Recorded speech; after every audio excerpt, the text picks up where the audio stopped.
Hi guys, welcome back to my channel. Today I'm going to be making a card with this digital stamp from Ram Stamps.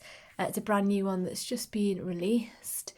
It's really adorable, and I thought that I would talk to you a little bit today about how I get my colour inspiration sometimes for my cards.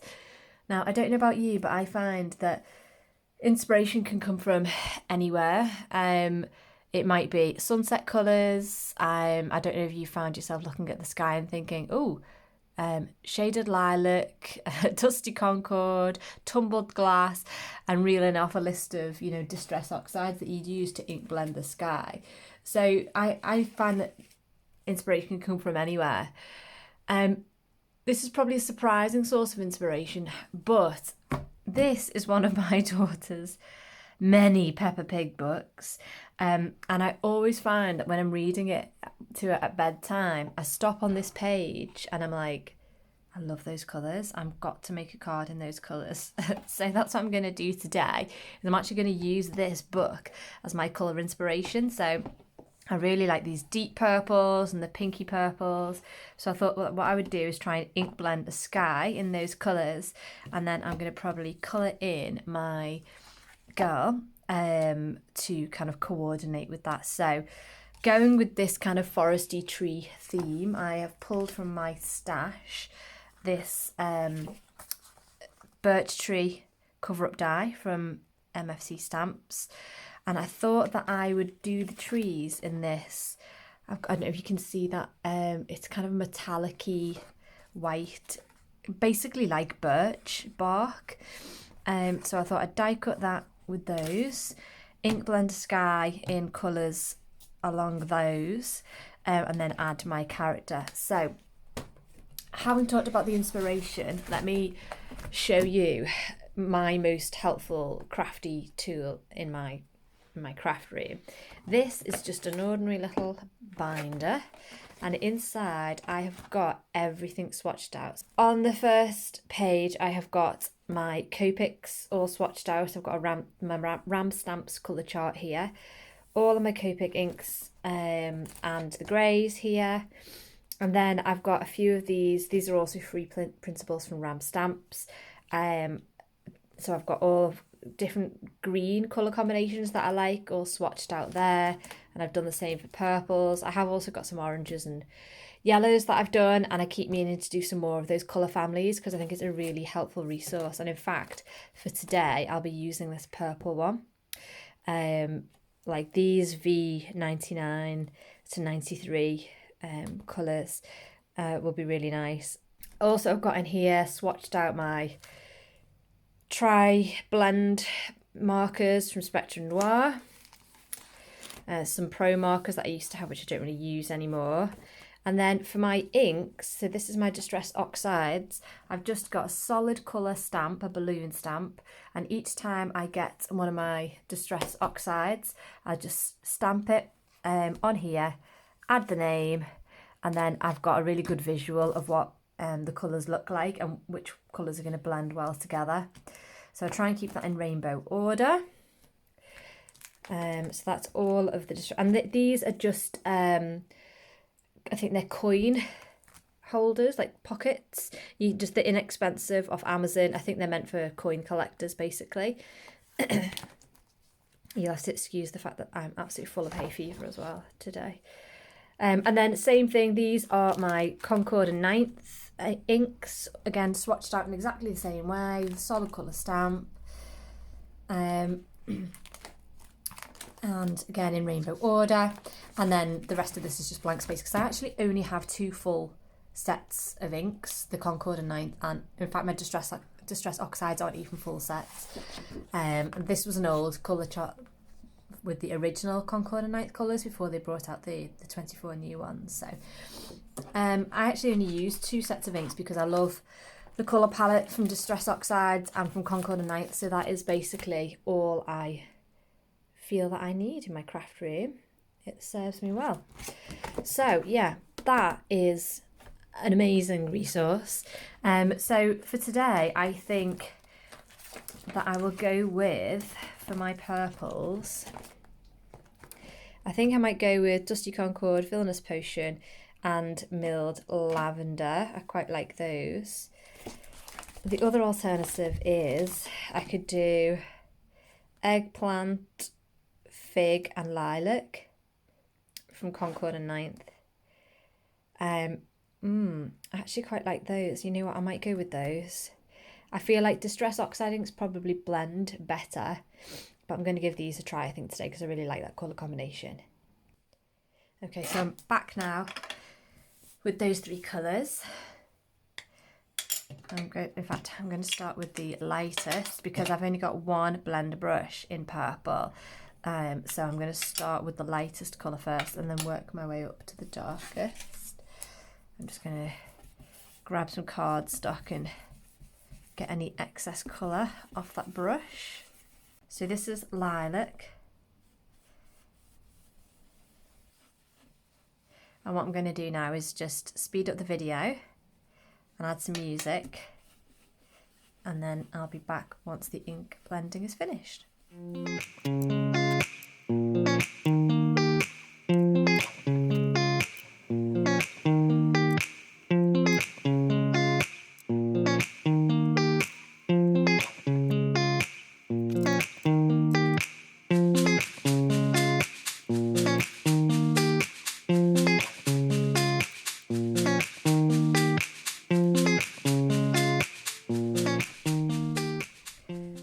So I'm coming to the end of my ink blending now, and as you'll see, I've gone back and forth between the three colours a little bit to make sure that I'm happy with the blend. So I started off with the lightest colour, the Lilac, moved on to the middle colour, Fig, and then once I'd applied the Fig, I went back with some more of that Lilac in the area where the two colours meet, and make sure I got a good overlap there, because that's the difference between having three solid blocks of colour and getting that kind of smooth blend. So then I went on to my final colour, which is the Eggplant, which I applied at the bottom, and again I'm now popping some more Fig in the area where those two meet, and just making sure I get that nice overlap. And then I'm just going to add a final little bit more of this Lilac colour up at the top, and that all helps to get that seamless transition between the colours. I did spend quite a long time on this panel. I've probably spent nearly 10 minutes ink blending, I would say. And that's partly because I'm using dye inks rather than Distress Oxide, so it does take, I find, a little bit more kind of time and effort to get them blended seamlessly. Whereas Distress Oxides tend to kind of go on like butter. But it is worth it. I mean, those colours are stunning. So that's that ink panel done now.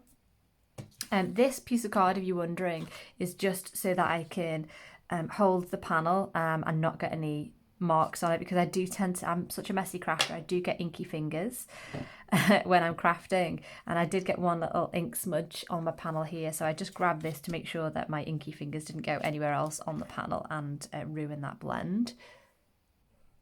So to add a little bit of more texture and interest, I'm just get a spray bottle here of water, and I'm just going to add a few little drops of water onto the background like this, literally just flicking them over with my hands, different size blobs, and then once that's done, you can get a paper towel is probably best, or I've got a microfiber cloth here, and you're just going to press that down and absorb any excess water so it doesn't take too much of the ink off, and that just gives that a little bit more pattern and interest. So I'm going to move on to making my trees for the background now. So I'm just off camera, I'm just going to die cut this from this metallic paper, which I think is like a Neenah metallics range. I'll try and link that down below. Okay, so off screen I have cut those trees out, which are beautiful, and I've also cut out one from this kind of warm grey, like mushroomy colour, because I thought it would be nice to, I stuck a little bit there, to stick them together and have them just slightly offset. So it's like the trees have a slight shadow to them. So I'm going to pop those together with liquid glue now. And the reason I've used liquid glue is because it just gives you that couple of seconds before it dries, so you can wiggle your die cuts into the exact place you want them before you kind of press it down and it sticks fast. So I'm happy with that. So I'm going to bring in our ink blender panel here, which is slightly bigger than my die cut. So I think I'm actually going to, let's see, do I want more of the darker or the lighter? Good question. The darker maybe. Okay, so I think I'm going to glue it to that bottom right section. So again, we're just going to go with liquid glue on the back. Okay, so I think that is that, all of that covered. I'm going to line up the white edge with the edge of the panel rather than the grey, so you can't see that shadow layer sticking out on the side. And then I'll just trim that down in a second. So let's just cut this down. You could use a paper trimmer to do this, obviously, which might even be easier, to be honest, but I'm going with my big scissors. I'm just cutting along the white layer, the edge of the white layer. Oh, I love the way that looks with that shadow. I'm really happy with that. So, on to colouring our girl. So I'm just going to zoom in so you can see this. And I'm going to do some Copic colouring today. So I will speed up the process and add in some music again. But I will list all of the colours below if you don't catch them as I'm doing it.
So now I have finished colouring my image. I'm just going to fussy cut her out.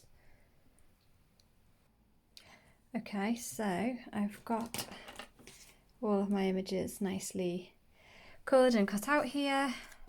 So I'm just going to arrange them now onto my card. Let's see where I'd like these to go. So this. No, I'm going to have him flying. I was going to sit him on a tree branch, but it looks like he's flying, doesn't he? So Okay, so I'm going to pop those on with foam tape, and then we're going to work on a sentiment afterwards. Our little bunnies down here, and our girl, you might think I'm crazy, but I'm just going to cut a really slim piece of foam tape for each of her legs because I don't want her sagging anywhere. There we go. So now we just need to add a sentiment. Okay, so I've got this stamp set from MFT Stamps, and it's just a lot of kind of general sentiments. So I quite like the one that says enjoy the little things. I feel like that goes well with the card. And I think I might, usually I would emboss a white sentiment onto a black background. I think I'm going to emboss it onto grey in the same colour as the shadow of the trees. I'm going to stamp this with my embossing ink. This one is from Wow Embossing, and it's super slow drying, which is great, so it means there's no rush to get your powder straight on. I'm going to use my super fine bright white powder from Wow Embossing. And this is really, really good for sentiments because it is super fine. You get all those lovely little details. So I'm just going to pop that over, tap off any excess.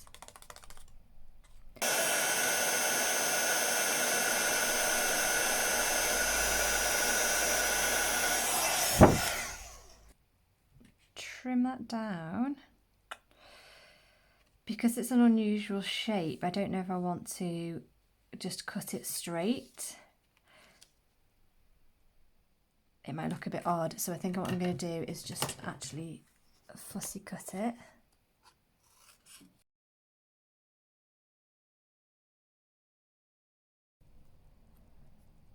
There we go.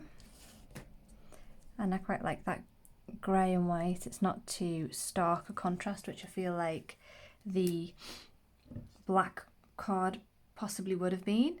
So let's grab, I'm going to pop this on just with liquid glue this time instead of foam tape. Okay, I'm going to pop that on. I'm just going to eyeball it in terms of whether it's straight. There we go.